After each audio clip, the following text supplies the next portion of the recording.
Kita mo yan. Yan ang finance officer ng Nepal. Nakahubad habang hinahabol sa ilog at pinagsusuntok ng mga protesters doon. Sa Indonesia naman, sinugod ang bahay at pinagkukuha ang mga luxury bags, mamahaling relo, pati bathtub, hindi nakatakas. Sa ibang bansa nga, pinatalsik nila ang kanilang gobyerno in less than 48 hours. Yan ay ilan lamang sa ginawa ng mga protesters sa nagaganap na uprising sa iba't ibang bansa ngayon. At karamihan sa mga nag-alsa, mga Gen Z, mga kabataang pagod na sa korupsyon, ang henerasyong hindi mo dapat ismulin when it comes to injustice. Ang tanong, kaya ba natin gawin yan sa Pilipinas? Oo, actually kung usapang people power, tayo ang pioneer dyan. Pero bakit nga ba iba ang panahon na ito? Watch this video till the end. Unahin natin ang Nepal. Nito lamang September 2025, pinagbawal ng gobyerno ng Nepal ang 26 social media apps dahil hindi raw sila nakarehistro. Kabilang dito ang Facebook, Instagram, WhatsApp, YouTube, X at iba pa. Para sa Gen Z, ang tunay na dahilan ng pagban ng mga social media apps doon ay parang huwag mapag-usapan ang nangyayaring talamak na korupsyon sa Nepal. In short, ayaw ng mga politiko doon na mag-trending online. Kaya sumabog ang napakalaking protesta. Sinugod ng mga kabataan ng kanilang parliament building o parang kongreso dito sa atin. Sinunog ang nasabing gusali. Pati nga finance officer nila hindi nakatakas. Sa isang video, makikita na hinahabol siya ng mga protesters sa gitna ng ilog, nakahubad at naka-helmet habang pinagsusuntok ng mga protesters. Ang mga kabataang nanonood ay chini-cheer pa ang nangyayari. Sa loob lamang ng 48 hours, napuwersang magbitiw si Prime Minister KP Sharma Oli. Ang dahilan ng uprising sa Nepal, korupsyon plus crackdown sa freedom of speech equals tuluyang pagbagsak ng gobyerno. Sa Indonesia naman, mainit ang galit ng taong bayan nang lumabas na bibigyan ng mga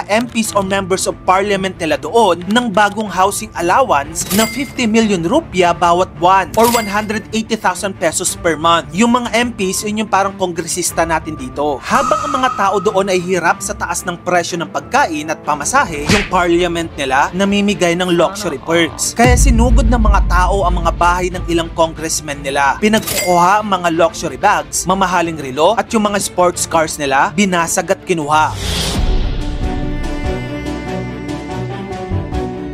Ang Nepal, Indonesia at Pilipinas ay pareho ang kalaban, which is ang korupsyon at katiwalian. Pero malaki ang kaibahan natin sa kanila. Hindi dahil sa duwag ang mga Pilipino o mga keyboard warrior, kundi dahil ang mga bansang yon ay may common enemy. Tayo, nahahati pa rin tayo sa kulay ng politika. Mula nang sumabog ang flood control scandal, naging unanimous ang mga Pilipino. Lahat nagalit sa nakakasukang korupsyon sa gobyerno. Ngunit hanggang ngayon ay nag-i-exist pa rin ang mga kulay sa politika. Nandyan ang mga DDS na mga Duterte, mga loyalista na mga Marcos, mga kakamping na mga Robredo at ang umuusbong na mga Vico Soto. Yung mga DDS gustong magprotesta para mapatalsik si BBM at Romualdez. Yung mga loyalista naman galit sa mga Duterte. Yung mga kakamping sinasabing kung hindi nangyari yung Unikim, walang ganitong kaguluhang magaganap. Kumbaga dito sa atin, we don't have a common enemy. May kanya-kanyang agenda kung bakit gustong magprotesta. Naalala ko tuloy yung sinabi ng Filipino poet na si Sir Jerry Gracio. Ang sabi niya, mga bagets, hindi si Bongbong ang magliligtas sa bayan o si Sara, hindi ang mga Marcos, hindi ang mga Duterte, hindi ang mga Aquino, ni hindi si Lene o si Vico, kundi kayo. Kayo ang magliligtas sa bayang ito, hindi ang mga politiko. Kung gusto mo pa na mag-ito pang klaseng content, i-follow mo na ako. Mag-subscribe ka na rin sa aking bagong YouTube channel. Yun lang, maraming salamat sa panonood mga kamagkano.